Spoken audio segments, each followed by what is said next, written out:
Bismillahirrahmanirrahim. Assalamualaikum warahmatullahi wabarakatuh. Alhamdulillahirrabbilalamin. Wassalatu wassalamu ala asyrafil anbiya wal mursalin Sayyidina Muhammadin wa ala alihi wa sahbihi ajma'in, amma ba'du. Sahabat beriman yang dirahmati Allah, pada kesempatan yang berbahagia ini, mari sejenak kita luangkan waktu kita untuk bersama-sama menyimak tausiah fenomenal dari guru kita Al-Makrullah Kiai Haji Zainuddin MZ.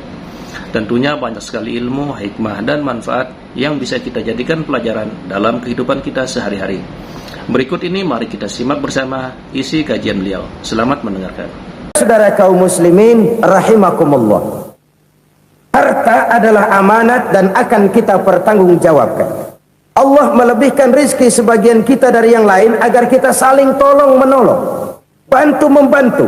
Nabi janjikan, siapa yang meringankan beban saudaranya muslim di dunia, Allah akan meringankan bebannya di akhirat nanti. Sebuah jaminan dari baginda Nabi.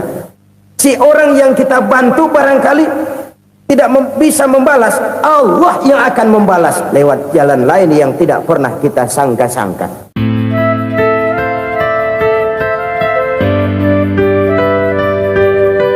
Selalu berusaha menyimpan sesuatu yang bisa membawa manfaat, baik untuk dirinya, untuk anak cucunya, maupun untuk keluarganya, untuk masa kini dan masa depannya.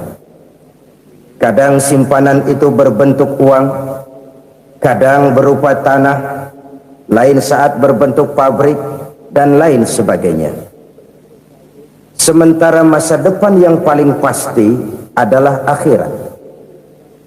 Jika untuk masa depan dunia kita rela memeras keringat, membanting tulang, pergi pagi dan pulang petang, menyimpan uang, menyimpan tanah, menyimpan pabrik, pernahkah kita merenung jika satu saat kiamat datang, kita dibangkitkan dari kubur masing-masing, berdiri di padang mahsyar untuk mempertanggungjawabkan seluruh kegiatan hidup kita di dunia ini? Lalu kita akan menuju ke alam akhirat. Sudahkah kita mempunyai simpanan untuk akhirat kita? Pada pertemuan kali ini saya ingin menyampaikan sebuah hadis di mana Rasulullah sallallahu alaihi wasallam bersabda, arba'un min kanzil jannah. Simpanan sorga ada 4 macam. Yang pertama, ikhfa'us sadaqah, menyembunyikan sedekah.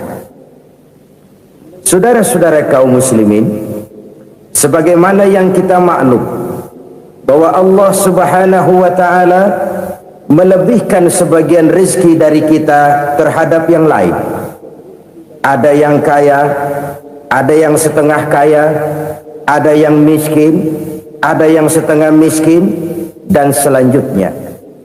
Ada yang gajinya kecil tapi penghasilannya gede. Ada yang penghasilannya gede tapi nggak punya gaji. Ada juga yang memang gajinya gede dan penghasilannya gede. Kelebihan rezeki merupakan sunnatullah dan tidak harus membuat kita merasa lebih dari yang lain. Bahkan sebaliknya, kelebihan itu harus membuat kita ringan tangan untuk menolong mereka yang memang memerlukan pertolongan. Kalau saudara diberikan ilmu, maka pertanyaan akhirat cuma satu: ilmumu kau amalkan untuk apa? Kalau saudara diberikan umur yang panjang, pengadilan akhirat juga bertanya satu: umurmu kau habiskan di mana?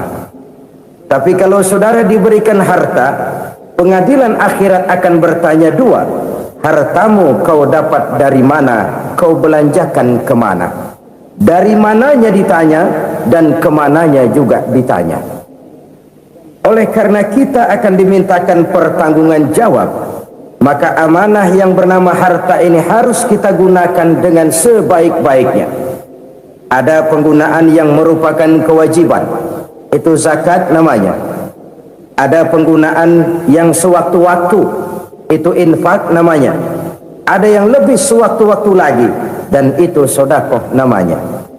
Zakat dia terikat oleh haul dan nisab, oleh putaran batas waktu dan ukuran dari harta itu sendiri.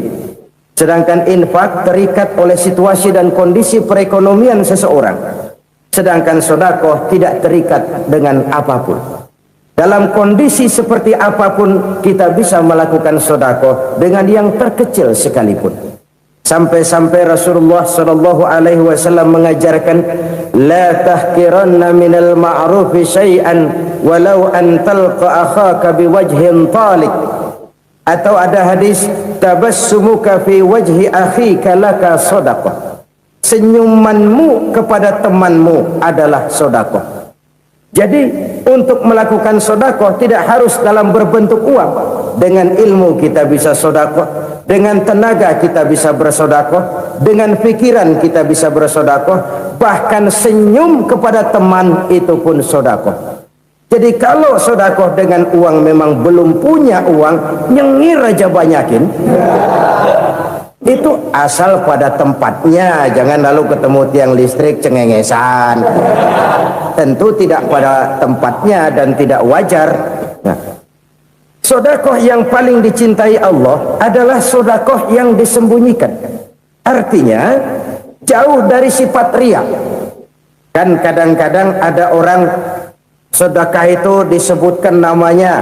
Apa tidak bagus? Kalau memang niatnya ikhlas, ya bagus-bagus saja. Untuk memberikan sugesti kepada yang lain. Si Fulan bin Fulan nyumbang sekian, diumumkan. Boleh kalau niatnya untuk memberikan rangsangan kepada yang lain supaya dia menyumbang lebih besar dari orang tadi. Tapi kalau itu mendatangkan riya, maka sedekah yang paling dicintai Allah adalah sedekah yang disembunyikan. Tangan kiri saja tidak tahu apa yang diberikan oleh tangan kanan. Sedekah yang dilakukan dengan ikhlas akan merupakan perbendaharaan surga, tersembunyi dari pandangan orang lain, tidak seorang pun tahu. Karena memang sikap yang baik adalah melupakan kebaikan dan mengingat kesalahan. Itu salah satu ciri orang bahagia. Orang yang selalu mengingat kesalahannya dan berusaha melupakan segala kebaikannya. Kalau dia akan ada kebaikan, dia tidak bisa ikut, dia merasa rugi karena dia merasa belum pernah berbuat baik. Tapi kalau akan melakukan kesalahan baru, dia ingat kesalahan yang sudah-sudah, sehingga terhalang baginya untuk melakukan satu kesalahan baru. Demikianlah saudara-saudara, bahwa Allah melebihkan rizki sebagian kita dari yang lain, agar terjadi tolong-menolong dalam kehidupan ini. Jadi kesenjangan yang nature, kesenjangan yang alami itu sunnatullah. Ada yang kaya, ada yang miskin, ada yang kelas menengah. Nah, kenapa lalu sekarang kita berusaha mengentaskan kemiskinan? Oleh karena adanya kesenjangan struktural. Kalau yang kaya bisa semakin kaya, kenapa yang miskin tidak bisa naik jadi ikut sedikit kaya? Sebab pada dasarnya Islam adalah agama yang sejak turunnya sudah berupaya memerangi kemiskinan. Bahkan dikatakan kemiskinan itu mendekatkan kepada kekufuran. Orang kalau miskin udah dekat banget sama kafir. Gampang menjadi kafir. Berapa banyak saudara-saudara kita yang oleh karena soal perut, oleh karena soal materi, terpaksa meninggalkan dan menanggalkan akidahnya. Menjual petunjuk yang diberikan Allah dengan kesenangan dunia yang cuma sebentar ini. Na'udzubillah thumma na'udzubillah. Jadi makin kita sembunyikan satu sedekah, semakin banyak perbendaharaan kita di surga. Sedekah yang paling dicintai Allah adalah sedekah yang disembunyikan. Malahan ada seorang sufi, dia punya kebiasaan kalau pergi sholat Jumat dia bawa uang, itu uang dia taruh di bawah tikar masjid. Dia niat sedekah kepada siapa saja yang nemuin itu duit. Maksudnya apa? Supaya yang nemuin nggak tahu siapa yang punya duit. Demikian dia saking ingin menyembunyikan sedekahnya. Karena sifat riya itu bisa memakan amal kita sendiri. Riya itu termasuk menyebut-nyebut kebaikan kita. Orang yang suka nepuk dada, sedikit-sedikit ngitungnya kalau nggak gua. Tuh kalau nggak gua tuh yang belah situ kalau nggak gua. Iya kalau nggak lu kenapa emang? Orang yang suka menepuk jasa. Biasanya memang begitu, saudara-saudara. Kalau perang lagi berkecamuk, orang nggak sempat ngaku jadi pahlawan. Tapi begitu perang selesai, yang kagak kenal bedil ngaku pahlawan, Mas. Itu sesuatu yang biasa. Oleh karenanya, orang-orang yang ikhlas dalam bersodako, disembunyikannya sodako itu, Allah cinta betul. Malahan ada hadis memberikan jaminan, inna sodaqatal mar'il muslimi tazidu fil umri wa tadfa'u mitatas su'i. Sesungguhnya sedekahnya seorang mukmin tazidu fil umri, bisa menambah umur panjang, wa tadfa'u mitatas su'i, dan menyelamatkan manusia dari mati secara su'ul khatimah. Jadi siapa yang kepengen panjang umur, banyaklah sedekah. Yang bosan hidup, pelit terus. Sedekah menambah panjang umur dan menyelamatkan manusia dari mati secara su'ul khatimah. Pak, katanya umur itu nggak bisa ditambah, nggak bisa dikurangin. Kapan? Kalau ajal sudah datang. Fa idza jaa ajaluhum la yastakhiruna sa'atan wa la yastakdimun. Kalau ajal datang tidak bisa dimajukan, tidak bisa dimundurkan. Itu kalau ajal sudah datang. Tidak bisa lagi umur ditambah dikurangi, sudah datang. Tapi kalau belum datang, itu kan haknya Allah. Mau ditambah, mau dikurangi, hak prerogatif Allah. Sebagai pencipta manusia, Allah maha kuasa dan maha mampu. Sedekah ini menambah panjang umur dan menyelamatkan manusia dari mati secara su'ul khatimah. Itu orang mati kan sama ya, kondisinya mati, nggak nafas. Tapi hakikat mati kan lain-lain. Ada yang mati itu husnul khatimah, baik akhirnya. Misalnya lagi ngaji mati, lagi sholat mati, lagi sedekah mati. Ini yang dinamakan dengan husnul khatimah, baik di akhirnya. Sebaliknya ada yang su'ul khatimah, jelek di akhirnya. Ini yang jadi catatan akhir. Lagi nyekek botol, mampus.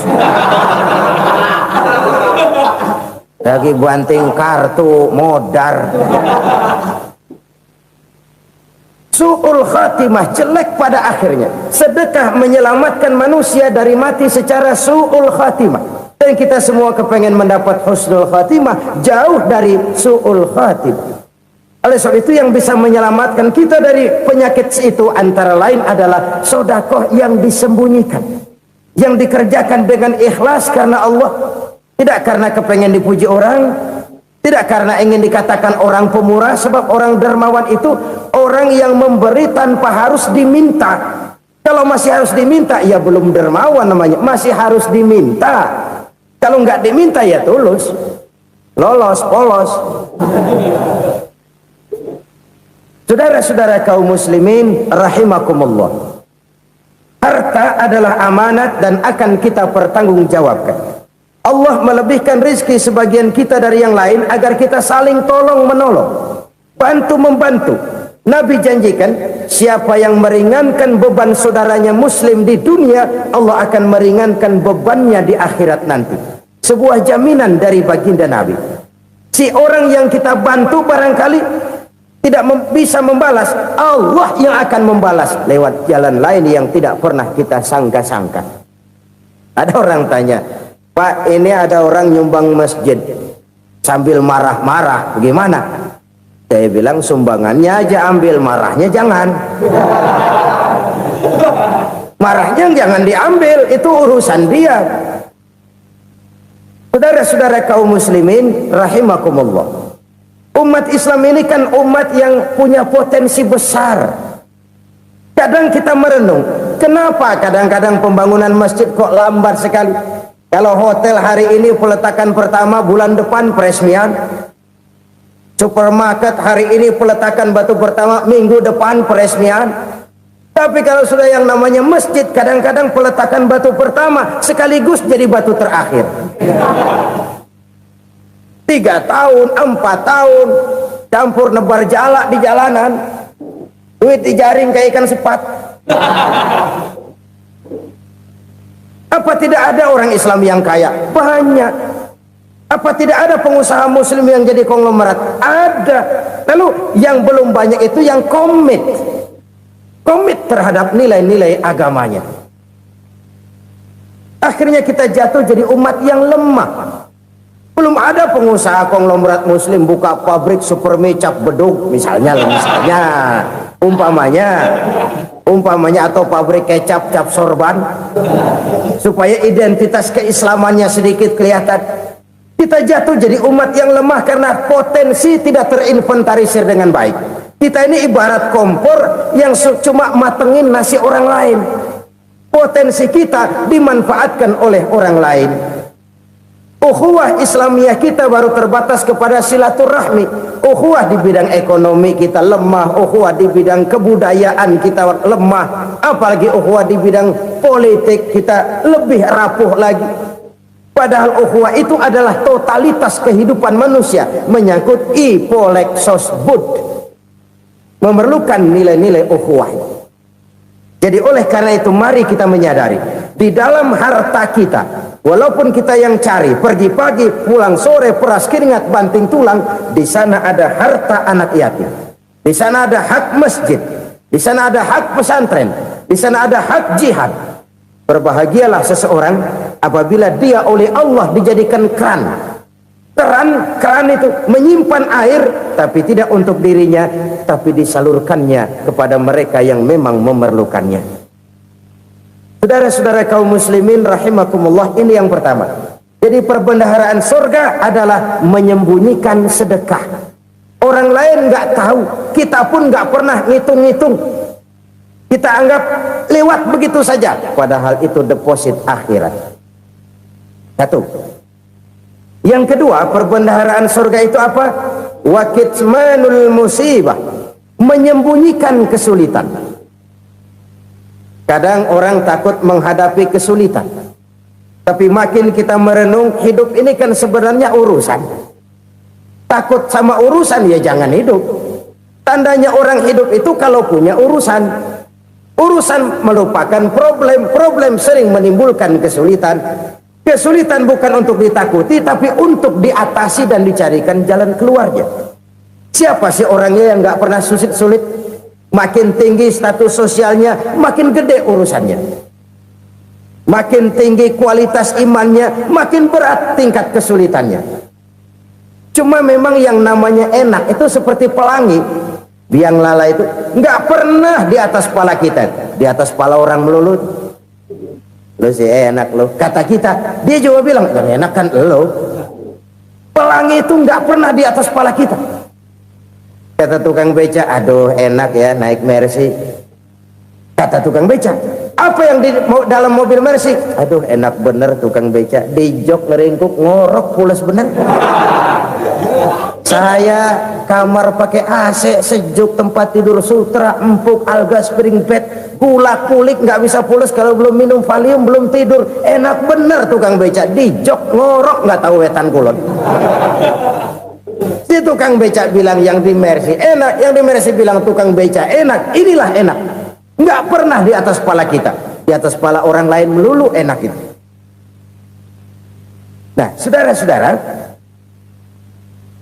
yang merupakan perbendaharaan surga itu orang yang bisa menyembunyikan kesulitan, baik pribadi ataupun rumah tangga. Nih terutama rumah tangga yang jadi soalnya. Kadang-kadang kita ini kalau senang, sebaliknya kalau senang kita diam, kalem aja, cuek. Banyak banget duit kita bawaan, diam aja udah. Malah ketemu orang takut. Tapi begitu susah, sekampung tahu. Padahal Nabi mengajarkan perbendaharaan surga itu menyembunyikan musibah, menyembunyikan kesulitan.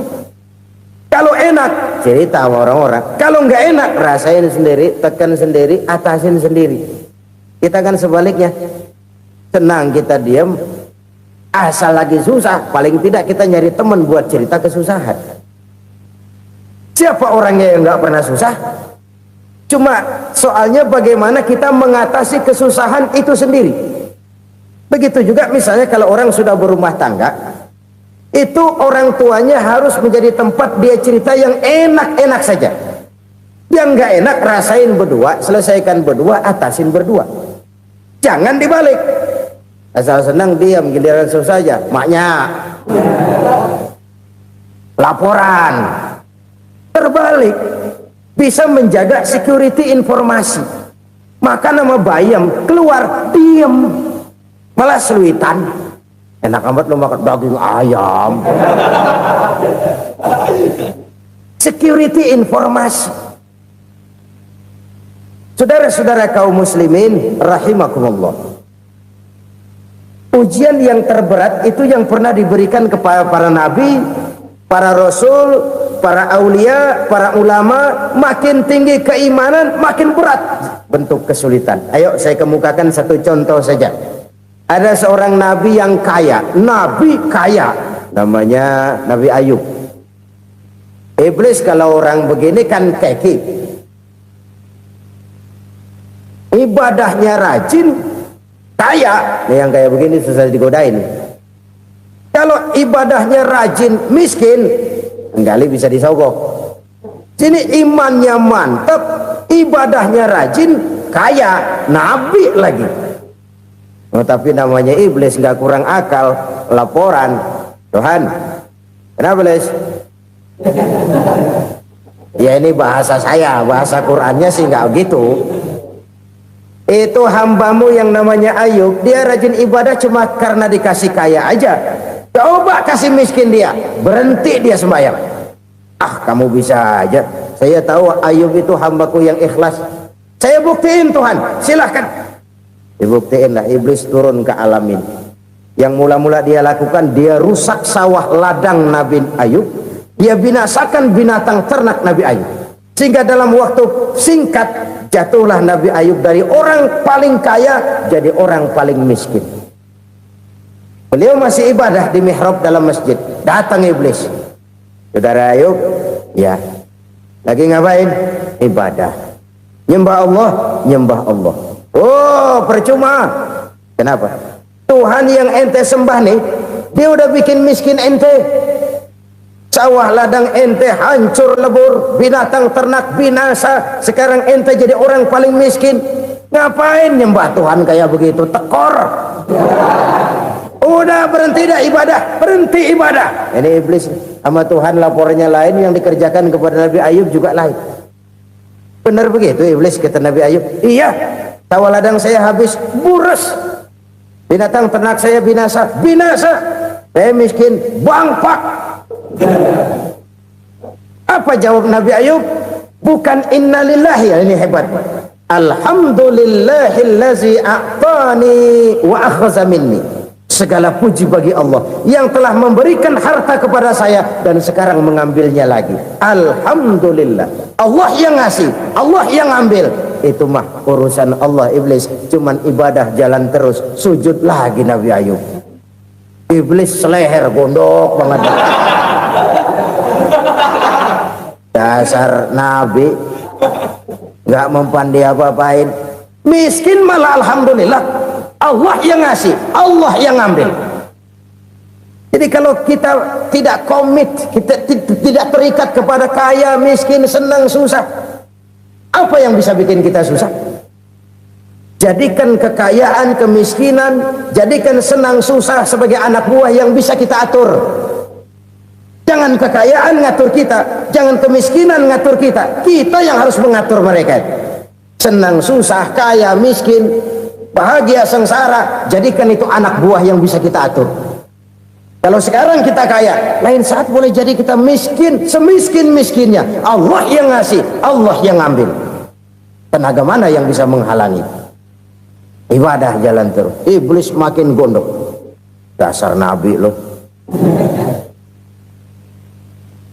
Akhirnya apa? Nabi Ayub dikerjain, diberikan penyakit. Demikian fatal penyakitnya. Bayangin, udah miskin sakit. Masya Allah. Miskin sakit. Sakitnya nggak lama, kira-kira 16 tahun. Istrinya 3, 2 mental minta ceraiin. Ngerawatin laki bengek begini. Senang belum tentu, susah udah pasti nih. Cerai aja, cerai dah. Cerai. Tinggal satu Siti Rahmah yang setia menemani beliau. Sesetia-setianya hati perempuan. Satu saat Siti Rahmah bilang, "Bang, iya, abang kan Nabi, Bang. Lalu, namanya Nabi kan doanya jarang meleset, Bang. Maksud kamu minta kenapa sih sama Tuhan biar abang sembuh baik dah, Bang?" Siti Rahmah, "Iya, saya sakit berapa tahun sih dah?" 16 tahun, Bang. "Sebelum ini saya sehat berapa tahun?" "Ya kira-kira 60 tahun, Bang." "Nah, coba ente banding-bandingin, Rahmah. Saya dikasih sehat 60 tahun, dikasih sakit 16 tahun. Sudah nggak sabar mau doa kepada Allah minta sembuh. Saya malu kepada Allah. Diuji dengan yang luar biasa seperti ini, tidak mengganggu stabilitas kehambaannya. Dia tetap menghamba kepada Allah Subhanahu wa ta'ala. Saudara-saudara kaum muslimin rahimakumullah, kunci menghadapi kesulitan itu apa? Allah jelaskan dalam satu ayat, wa basyiris sabirin alladzina iza asabathum musibah qalu inna lillahi wa inna ilaihi raji'un. Gembirakan orang-orang yang sabar. Siapa mereka itu? Yang apabila mendapat musibah mereka kembali kepada keyakinan dasar, segalanya dari Allah dan segalanya akan kembali kepada Allah. Ini konsepsi dasar dari sikap muslim dalam menghadapi berbagai kesulitan. Segalanya dari Allah, segalanya akan kembali kepada Allah. Kalau ini sudah kondisi dasarnya, maka kita akan lapang menghadapi kenyataan bagaimanapun pahitnya. Apakah itu namanya miskin, apakah itu namanya sakit, bahkan maut sekalipun. Segalanya dari Allah, segalanya akan kembali kepada Allah. Ini sikap hidup, bukan sekedar ucapan. Kita kadang-kadang menjadikannya sebagai ucapan. Mulutnya sih nggak berhenti, innalillahi wa inna ilaihi raji'un, tapi nangisnya terus gerung-gerungan.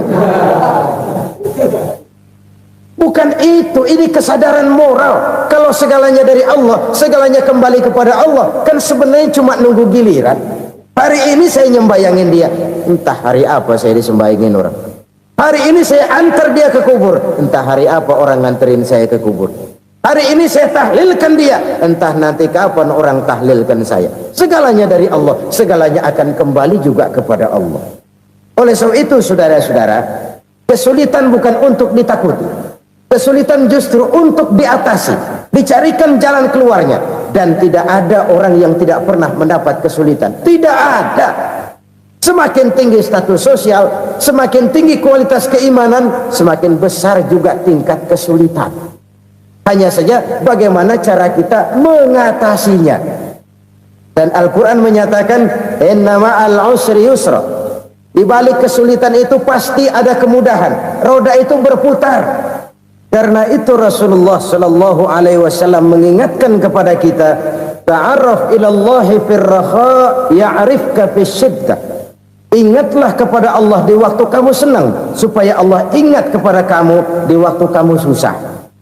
Kalau waktu senang kita ingat kepada Allah, kita susah, Allah tidak akan meninggalkan kita. Tapi kalau waktu senang kita jauh dari Allah, sujud tidak sempat, dengan masjid jauh, ketika senang kita lupakan Allah, nanti begitu kita susah, Allah lupakan kita, dan itu menyakitkan. Oleh karena itu orang-orang tua kita dulu bilang, kalau lagi sehat ingat-ingat lu bakal sakit nanti. Kalau lagi kaya ingat-ingat satu saat kita bakal jatuh miskin. Bahkan kalau lagi muda ingat-ingat kita bakal tua. Dan yang terpenting kalau lagi hidup ingat-ingat kita bakal mati. Saudara-saudara kaum muslimin rahimakumullah. Jadi yang kedua yang merupakan perbendaharaan surga, menyembunyikan musibah. Saudara-saudara kaum muslimin rahimakumullah. Hal ketiga yang merupakan perbendaharaan surga adalah wasilatur rahmi. Orang yang suka bersilaturahmi. Sebagaimana yang kita maklum bahwa manusia adalah makhluk yang disebut zon politika. Makhluk sosial yang tidak mungkin hidup sendiri-sendiri. betapa dan siapapun kita memerlukan orang lain. Bodoh betul manusia kalau tinggal di tengah masyarakat tapi tidak mau bermasyarakat. Merasa hebat sendiri, pinter sendiri, gagah sendiri, kaya sendiri. Mungkin kalau mati juga ngubur sendiri. Jangankan kita di sini, di sorga saja Nabi Adam waktu sendirian bengong melulu, mondar mandir. Allah tegur dam sepi dam. Ini kalau bahasa saya. Iya Tuhan, sepi ini nggak ada colek-colekan pisan ini. Diciptakan Siti Hawa baru anteng Nabi Adam. Itu di surga. Cobalah. Umpamanya saudara tinggal di Jakarta nih. Kayak bener. Apaan aja di Jakarta punya saudara dah. Jembatan Semanggi ambil, Monas buntel bawa pulang, hotel-hotel ambil semua. Cuman tinggal di Jakarta sendirian, apa enaknya? Betapa dan siapapun kita perlu orang lain. Tidak ada seorang pun yang bisa memenuhi kebutuhan hidupnya secara sendiri-sendiri. Nah, Islam telah menyelamatkan manusia dari ras diskriminasi, mengikat manusia dengan persaudaraan yang berlandaskan kepada akidah. Karena itu dianjurkan bersilaturahmi. Bahkan Nabi menyatakan, man arada ayyubsata lahu fi rizqihi wa yunsa'a fi atharihi falyasil rahimah. Siapa yang kepengen diluaskan rezekinya dan dipanjangkan usianya, banyaklah ia bersilaturahmi. Siapa yang kepengen dimudahkan rezekinya, hendaknya ia banyak bersilaturahmi. Kalau banyak teman, kesulitan kan paling tidak ada tempat cerita. Udah susah sendirian, kita pikirin diri, nggak ada tempat tukar pikiran. Cepet banget sama bengek. Dilawan sendiri. Nah, secara makro kita bisa berkata, tidak mungkin ada kemenangan kalau tidak ada kekuatan. Tidak ada kekuatan kalau tidak ada kesatuan dan persatuan. Tidak mungkin ada kesatuan dan persatuan tanpa semangat silaturahmi. Kalau umat Islam mau menang, dia harus kuat. Kalau umat Islam mau kuat, dia harus bersatu. Kalau umat Islam mau bersatu, dia harus membudayakan silaturahmi ini. Bahkan sampai-sampai kata Nabi, kalau bisa cari nilai tambah. Apa? Silman qata'ak. Bersilaturahmilah kau kepada orang yang marah denganmu. Masya Allah, indahnya ajaran agama kita. Orang yang marah pun kepada kita, kata Nabi, kalau bisa bersilaturahmilah kepadanya, kepada orang yang marah itu. Di situ nilai tambah. Cuman jujur nih hadis, ngucapinnya gampang, ngamalinnya yang berat banget. Orang marah sama kita, kita disuruh silaturahmi, ada apa malu? Lu marah, ada gua marahan lagi, tunggu pikirin. Saudara-saudara kaum muslimin rahimakumullah. Tapi ini yang diajarkan, bahkan ini yang dicontohkan oleh baginda Rasul. Bagaimana begitu mudah, misalnya satu saat Abu Jahal ini ngatur strategi bagaimana bikin Muhammad celaka. Dia gali lubang di depan tempat tidurnya. Dia tutupin daun korma. Terus dia panggil seseorang, ke sini. Kasih tahu Muhammad, pamannya sakit keras, minta ditengokin. Berangkat orang ini ke sana. Muhammad, labbaik. Pamanmu sakit keras, dia minta ditengokin. Baik, saya akan datang menjenguk beliau. Berangkatlah Nabi ke rumah Abu Jahal tanpa prasangka apapun. Abu Jahal udah pasang setil, selimut 3 rangkap setengah dipakai, persis kayak orang meriang. Tapi sembari ngintip dari balik selimut, begitu Muhammad buka pintu, nah masuk perangkap nih. Muhammad jalan menuju tempat pembaringan. Makin lama makin dekat, makin lama makin dekat, makin dekat ke lubang yang dipasang oleh Abu Jahal itu. Dalam hati Abu Jahal, terus dah jatuh, mampus dah lo ini. Mampus lo hari ini nih. Apa yang terjadi? Malaikat Jibril datang. Muhammad, pamanmu cuma pura-pura sakit. Di depan tempat tidurnya ada lubang perangkap supaya kamu jatuh ke situ. Sudah, kamu pulang. Balik kanan Nabi. Sudah hampir jatuh ke lubang, balik kanan, pulang. Bayangin kecewanya Abu Jahal. Muhammad dikit lagi, Muhammad dikit lagi. Enggak paman, saya pulang aja. Emosi, bangun dari tempat tidur, enggak sadar kalau lagi pura-pura sakit. Lompat ngejar Nabi, dia lupa dengan lubang yang dia gali. Pusrak, nyemplung sendiri ke dalam lubang.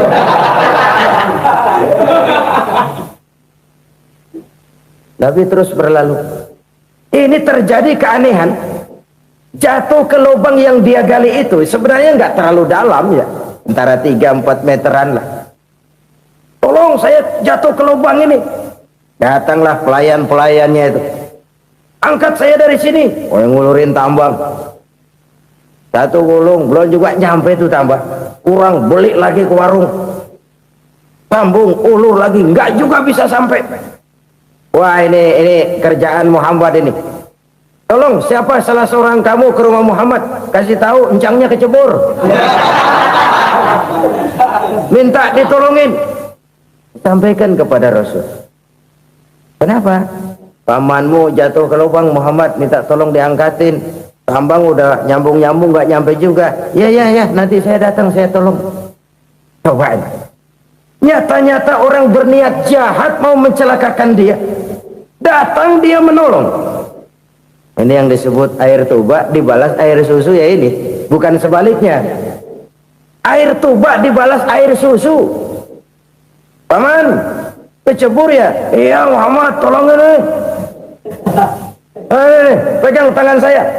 Nabi ulurkan tangannya. Nyampe. Dipegang oleh Abu Jahal. Diangkat ke atas. Sampai atas. Apa kata Abu Jahal? Sihirmu memang hebat Muhammad. Udah ditolongin dikata sihir. Yang enak kita kemplang kan itu orang begitu. Urusan apa? Tapi inilah akhlak. Kalau bisa kamu bersilaturahmilah dengan orang yang marah kepadamu sekalipun. Orang marah kita tetap baik. Masya Allah, sangat luar biasa kajian yang sudah disampaikan oleh guru kita Al-Makrullah Kiai Haji Zainuddin MZ. Sahabat beriman yang dimuliakan Allah, tetaplah di channel ini karena kajian ini belum selesai dan masih banyak lagi hal-hal menarik yang akan disampaikan beliau. Tetaplah di channel ini dan mari kita lanjutkan kembali. Selamat mendengarkan. So, kalau kita berbuat baik sama orang yang memang baik, rasanya sih biasa-biasa aja. Orang baik kita baik lagi, ya draw aja, belum ada nilai tambah di situ. Baru ada nilai tambah kalau kita bisa berbuat baik kepada orang yang nyakitin kita. Itu namanya kita setingkat di atas dia. Dia sakitin kita, kita berbuat baik sama dia. Dia pelit sama kita, kita baik sama dia. Dia marahin kita, kita deketin dia. Di situ kita punya nilai tambah. Jadi siapa yang ingin diluaskan rezekinya kata Nabi dan dipanjangkan umurnya, hendaklah ia banyak-banyak bersilaturahmi. Sederhana sebenarnya silaturahmi, tapi silaturahmi membangkitkan semangat kesatuan dan persatuan. Kesatuan dan persatuan melahirkan kekuatan. Dalam matematika 1 ditambah 1 pasti 2. Tapi di tengah masyarakat 1 orang takut ditambah 1 orang takut, hasilnya jadi 2 orang setengah berani. Kenapa setengah berani? Karena udah berdua. Tadi pan takut sendirian. Kalau dia kumpul turu-turu takutlah jadi berani. Kita yang lemah, kita yang tidak berdaya, kita yang miskin, kalau mau kompak bersatu, apa yang nggak bisa kita kerjain? Apalagi tinggal di kota besar, pilihan cuma 2. Bertahan atau minggir. Bertahan atau minggir. Untuk bisa bertahan harus mampu bersaing. Untuk mampu bersaing harus punya keahlian. Keahlian harus ditunjang dengan pendidikan, ditambah oleh kekompakan sebagai umat. Udah miskin mencar mulu, orang injak kita. Orang nggak pandang urusan apa yang malu. Oleh karena itu silaturahmi pada hakikatnya merupakan ruh dari ukhuwah yang diajarkan oleh agama kita. Bagaimana Islam menyelamatkan masyarakat manusia dari ras diskriminasi, mengikat manusia, dan tidak ada persaudaraan yang lebih indah selain persaudaraan yang diikat dengan nilai-nilai akidah. Sepanjang orang di jalan Allah, itulah saudara kita. Keluar dia dari jalan Allah, selesailah persaudaraan sampai di situ. Karena itu, kalau ingin menyimpan sesuatu di surga, banyaklah bersilaturahmi. Datang ke rumah ini, datang ke rumah itu, dan lain sebagainya. Itu simpanan kita di akhirat nanti. Ini yang ketiga. Saudara-saudara, yang keempat, perbendaharaan surga itu apa? Wa qawlu la hawla wa la quwwata illa billah. Ucapan la hawla wa la quwwata illa billah. Ibadah kan ada yang berat, modalnya besar. Bangun masjid berat, modalnya besar. Bangun rumah sakit berat, modalnya besar. Ada ibadah yang berat, tapi modalnya ringan. Misalnya puasa. Puasa itu berat, mengendalikan nafsu. Kalau sekedar nggak makan nggak minum sih enteng, mengendalikan nafsu itu jihad terbesar. Tapi kan modalnya ringan, cuma niat saja. Ini ibadah berat, modalnya ringan. Ada ibadah yang ringan, modalnya juga enteng. Seperti termasuk ucapan la haula wa la quwwata illa billah. Tanpa sadar, la haula wa la quwwata illa billah, nyelengin tuh di surga. Nyelengin, kita nggak terasa nyelengin simpanan akhirat. La haula wa la quwwata illa billah, nyimpan lagi. Kaget, la haula wa la quwwata illa billah, nyimpan lagi. Banyak simpanan. Walaupun sebenarnya yang dimaksud di sini adalah kesadaran batin bahwa tidak ada daya dan kekuatan kecuali Allah. Itu intinya. Kita memulai pekerjaan disunahkan baca bismillah, kan begitu? Apa itu? Kesadaran moral bahwa ini saya bisa kerjakan. Saya kerjakan ini dengan menyebut nama Allah. Kenapa? Kalau Allah tidak memberikan daya dan kekuatan, mana mampu saya kerjakan ini. Maka saya kerjakan ini dengan menyebut nama Allah. Bismillah. Kesadaran moral. Manusia hanya wajib berusaha, tapi nggak pernah wajib berhasil. Banyak hal-hal yang kalau kita renungkan secara rasio nggak mungkin, tapi jadi kenyataan. La haula wa la quwwata illa billah. Tidak ada daya dan kekuatan kecuali bagi Allah semata-mata. Kesadaran moral akan kelemahan dan keterbatasan makhluk bernama manusia. Kadang kita kagum dengan otak, tapi kita sering lupa sama yang bikin otak. Padahal bagaimanapun hebatnya otak, yang bikin otak pasti lebih hebat dari otak. Nggak percaya, silahkan otak-otakan. Inilah kecenderungan. Kita kagum dengan pesawat-pesawat mutakhir, bukan main, besi gede banget terbang itu. Alangkah hebatnya. Lalu apa yang bikin otak tidak lebih hebat dari itu semua? Kita puji laut, apa yang bikin laut tidak lebih hebat dari laut itu? La haula wa la quwwata illa billah. Tidak ada daya dan kekuatan kecuali Allah. Apa yang bisa kita lakukan kalau tidak karena daya dan kemampuan yang diberikan oleh Allah kepada kita? Lahirlah sikap tawadhu, rendah hati, tidak melonjak menjadi angkuh dan sombong, sadar akan kelemahan dan keterbatasan diri sebagai makhluk yang diciptakan oleh Allah Subhanahu wa taala. Jadi satu sisi ini ucapan yang berpahala, la haula, jadi wiridan. Pada sisi lain ini kesadaran moral, sikap mental, kesadaran batin bahwa yang punya daya dan kekuatan itu cuma Allah. Kita nggak pantas untuk sombong, sebab sombong itu pakaiannya Allah. Kita nggak sedang pakai pakaian Allah, kegedean. Dan makin kita renungi, makin terbentur. Apa sih yang bisa kita sombongin? Kita mau sombong apa? Kaya, pintar, itu kan semua relatif. Di atas langit masih ada langit lagi. Jadi oleh karenanya, marilah kita menyadari, manusia hanya wajib berusaha, tapi tidak pernah wajib berhasil. Yang berusaha saja tidak wajib berhasil, apalagi yang tidak berusaha. Islam bukan agama orang pemalas yang selesai sholat lalu endelohom, nggelenggem ayem-ayem. Tapi Islam bukan agama orang sombong yang setelah berusaha lalu tidak memerlukan Allah. Kita bisa saja bikin proyeksi, tahun sekian kita bakal panen besar menurut perhitungan otak. Tapi ada kejadian lain, apa? Tikus ngambek. habis itu dimakanin tikus, panen gagal. Proyeksi rasional gagal oleh tikus-tikus yang ngambek itu. Bisa saja terjadi. Tahun depan kita panen besar, urung. Kenapa? Musim panas panjang. Dan sekarang ini koran-koran bikin berita musim mengalami penyelewengan. Bukan cuma manusia yang nyeleweng sekarang. Musim pakai nyeleweng.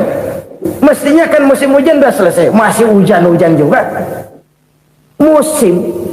Nah sekarang kita boleh bikin proyeksi, kita bakal panen besar. Tahu-tahu musim panas panjang, sawah retak, air kering. Cari teknokrat yang paling botak, suruh pendekin tuh musim panas. La haula wa la quwata illa billah. Inilah kesadaran moral. Saudara, saya teringat satu saat ada seorang konglomerat. Umurnya ya kira-kira 70-an. Satu saat dia ditanya oleh wartawan, "Pak, umur Bapak berapa sih?" "Ya paling 10 tahun." 10 tahun? 10 tahun? Anak Bapak berapa orang? Satu saja? Satu. Harta Bapak berapa? Ya paling-paling bangsa 7 juta kali. 7 juta? Iya. Pak, kenapa Bapak bohongi saya? Bapak punya buku biografi, koran-koran, majalah-majalah banyak memuat cerita riwayat hidup Bapak. Saya tahu umur Bapak 70. Kenapa bilang cuma 7 tahun?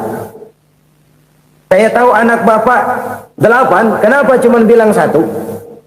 Saya tahu harta Bapak miliaran, mungkin triliunan, pabrik di mana-mana, bank di mana-mana. Kenapa bilang uang Bapak cuma 7 juta? Nah, kata si konglomerat tadi, "Kamu benar, Nak, kamu benar. Umur saya kalau jumlahnya memang 70, Nak.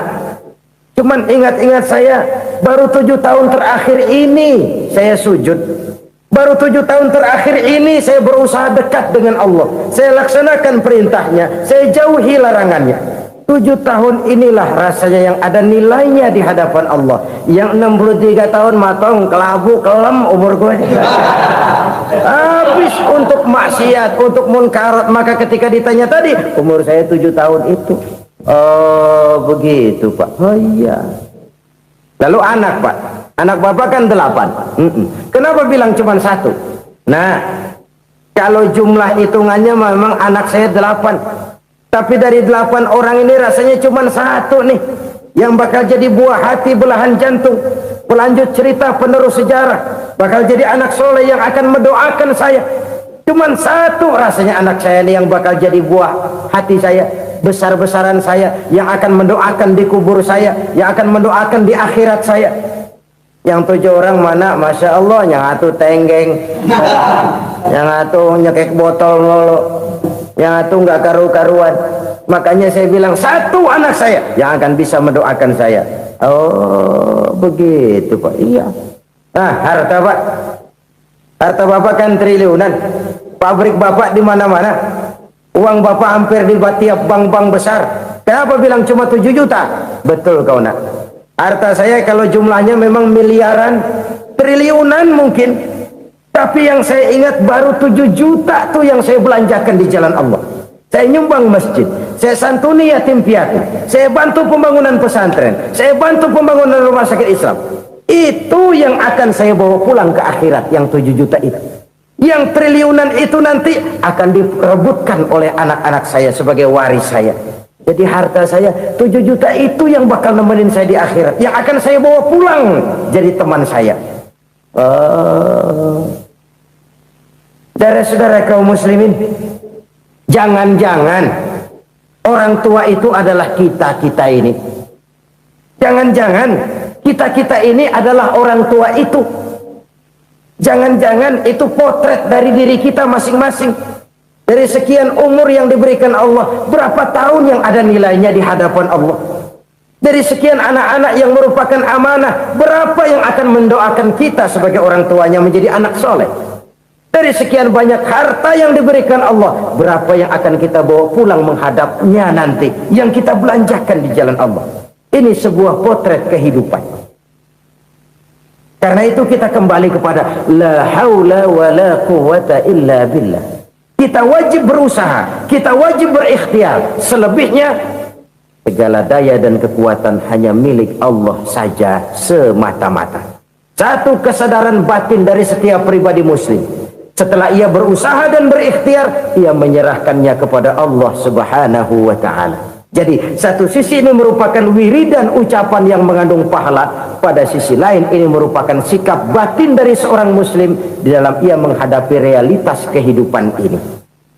Saudara-saudara kaum muslimin rahimakumullah, kalau ini kita jadikan satu basis kehidupan, maka ini akan menyelamatkan manusia dari kemungkinan tergelincir menjadi orang yang lupa diri dan lupa darat. Sebab itu Imamul Ghazali berpesan, jadidis safinah fa innal bahra amiq wa khuziz zad fa inna safara ba'id wa khaffifil hamla fa innal hamla sadid. Perbarui selalu kapalmu karena lautan sangat dalam. Bawa bekal yang banyak karena perjalanan ini sangat jauh. Ringankan beban karena kebanyakan beban akan menyakitkan. Alangkah indah kalimat ini, alangkah dalam makna yang terkandung di sana. Perbarui selalu kapalmu karena lautan sangat dalam. Apa artinya ini? Jaga mentalmu baik-baik. Pelihara imanmu baik-baik karena hidup penuh cobaan seperti lautan. Kita kalau berlayar di lautan kan kadang-kadang tenang, angin bertiup sepoi-sepoi basah. Jika malam datang, bintang gemintang bertabur menghias cakrawala. Rembulan memantulkan sinarnya dengan indah. Dalam keadaan begitu berlayar enak. Tapi lain saat ombak menggunung, halilintar menyambar, angin topan bertiup. Berapa banyak sudah saudara-saudara kita yang tenggelam di lautan dunia tanpa sadar bahwa dia belum sampai kepada pantai yang akan dituju. Berapa banyak sudah saudara-saudara kita yang tenggelam di lautan dunia ini tanpa sempat bangkit lagi. Dia menyangka sudah sampai kepada tujuannya. Hati-hati kapal jangan sampai bocor karena lautan sangat dalam. Iman ini jaga baik-baik karena hidup penuh dengan ujian. Wa khuzizat fa inna safar ba'id. Bawa bekal yang banyak karena perjalanan sangat jauh. Saudara mau ke Bandung, bawa duit. Saudara mau ke Surabaya, banyakan lagi duitnya. Saudara mau ke Mekah, gepokan, iketan tuh duit, nggak lembaran lagi. Makin jauh perjalanan, makin banyak bekal yang harus kita bawa. Kalau saudara dari Jakarta mau ke Surabaya, kagak bawa duit berangkat juga, itu sih bukan berani namanya, nekat. Sampai Surabaya belum tentu, sengsara di jalan udah pasti. Kenapa? Nggak bawa bekal berangkat. Sama juga kita nih, misalnya belum sempat sembahyang, mati. Waduh, berani banget orang. Belum punya bekal, mati. Sengsara di jalan. Atau bekal tidak cukup. Dari Jakarta saudara mau ke Surabaya, bawa duit 500 perak. Paling jauh Cikampek nyampenya itu. Paling jauh itu. Antara jauhnya perjalanan dengan bekal yang saudara bawa tidak seimbang. Hidup ini perjalanan panjang. A walking tour. Dimulai dari alam arwah. Sebelum jasad diciptakan, roh diciptakan lebih dulu. Dari situ pindah ke alam rahim. Dari alam rahim pindah ke alam dunia. Dari alam dunia pindah ke alam barzah. Baru menuju akhirat. Satu perjalanan panjang. Kalau bekal tidak bawa, sengsara di jalan. Bawa bekal yang banyak karena perjalanan ini sangat jauh. Wa khaffifil hamla, ringankan beban karena beban itu cuma akan menyulitkan. Kalau bekal itu sih keperluan, tapi beban nggak kita perluin, cuma ngeberat-beratin. Apa ini beban? Dosa. Kecurangan, kebatilan, kezoliman, ketidakadilan, kesewenang-wenangan. Itu akan jadi beban kita di akhirat. Alangkah celakanya, perjalanan panjang, bekal tidak bawa, beban kelewat banyak, alamat sengsara di jalan. Pahala tidak ada, dosa berlipat ganda. Na'udzubillah, summa na'udzubillah. Kalau kita rangkum nasihat Al-Ghazali dengan kisah si konglomerat tadi, kita akan mengambil kesimpulan. Pertama, bekal terbaik dalam menghadapi gejolak kehidupan ini tidak lain adalah iman. Yang kedua, pahala dan dosa. Dua hal kontroversial. Pahala adalah bekal, dosa adalah beban. Tapi kita sekarang kan tidak begitu terangsang kepada yang abstrak. Orang berlomba mencari yang konkret-konkret saja, yang real. Kalau memang dosa, benjol dong, kira-kira begitu. Kira-kira begitu. Persis orang Yahudi dulu. Orang Yahudi itu kan pernah minta kepada Nabi Musa, ya Musa, lan nu'mina laka hatta narallaha jahrah. Musa, kami nggak bakal mau beriman kepada Allah kalau belum kami lihat Allah ada nongkrong di depan kami. Kalau memang Tuhan ada, taruh dong di depan kami. Mau yang konkret-konkret saja. Kalau memang dosa, benjol dong. Kalau memang pahala, berasa dong. Orang terangsang kepada yang real, yang konkret-konkret saja. Karena itu, untuk mengejar dosa orang mau bayar. Tapi untuk mengejar pahala, walaupun tidak bayar, orang segan. Ini yang dikatakan oleh Nabi, kamu mengharapkan ke surga, tapi kamu berat melaksanakan sesuatu yang bisa membawa kamu ke surga. Kamu ingin jauh dari neraka, tapi tiap saat kamu lakukan perbuatan-perbuatan yang justru menjerumuskan kamu ke neraka. Idda'aitum an-najata minan nar wa ramaitum fiha anfusakum. Kamu ingin selamat dari neraka, tapi kamu lemparkan diri kamu ke neraka. Kamu ingin masuk surga, tapi berat sekali kamu melakukan perbuatan-perbuatan yang bisa menyampaikan kamu di surga. Saudara-saudara kaum muslimin rahimakumullah. Jadi hal keempat yang merupakan perbendaharaan surga adalah la haula wa la quwwata illa billah. Satu sisi ini merupakan ucapan yang memperberat timbangan akhirat. Pada sisi lain ini merupakan sikap hidup seorang muslim. Kesadaran batin yang sangat dalam bahwa tidak ada daya dan kekuatan kecuali Allah. Dan itu kita simbolkan pada saat memulai pekerjaan dengan Bismillah, dengan menyebut nama Allah. Satu kesadaran moral, saya hanya bisa melakukan ini karena diberikan daya dan kekuatan oleh Allah. Lahirlah sikap tawadu, rendah hati, tidak melonjak menjadi angkuh dan sombong. Saudara-saudara, sampai sini dulu jumpa kita kali ini. Semoga 4 perbendaharaan surga ini dapat kita lakukan, yang kelak akan merupakan bekal kita di kemudian hari nanti. Amin ya rabbal alamin. Alhamdulillahirabbil alamin. Demikianlah kajian penuh ilmu, hikmah dan manfaat yang sudah kita dengarkan bersama dari guru kita Al-Mafrullah Kiai Haji Zainuddin MZ. Sahabat beriman yang dimuliakan Allah, mari kita doakan guru kita, semoga beliau diampuni segala dosa-dosanya dan dilapangkan kuburnya. Dan buat sahabat semua yang sudah setia menyimak kajian ini sampai selesai, saya ucapkan terima kasih banyak. Semoga Allah Subhanahu wa taala senantiasa melimpahkan segala rahmat dan karunia-Nya kepada sahabat semua. Selalu diberikan kesehatan, dimudahkan segala urusannya dan dilancarkan rezekinya. Amin ya rabbal alamin. Demikian yang dapat saya bagikan, kurang lebihnya mohon maaf. Sampai bertemu lagi di kajian berikutnya. Wabillahi taufiq wal hidayah wa ridha wal inayah. Wassalamualaikum warahmatullahi wabarakatuh. Kita mendengarkan bersama tausiah yang sangat luar biasa dari guru kita Al-Mafrullah Kiai Haji Zainuddin MZ. Sekarang mari kita lanjutkan aktivitas kita masing-masing. Semoga apa yang sudah disampaikan beliau menjadi ilmu yang bermanfaat dalam kehidupan kita sehari-hari. Buat sahabat semua, saya ucapkan selamat beraktivitas dan sukses selalu. Sampai bertemu lagi di kajian berikutnya. Wabillahi taufiq wal hidayah wa ridha wal inayah. Wassalamualaikum warahmatullahi wabarakatuh.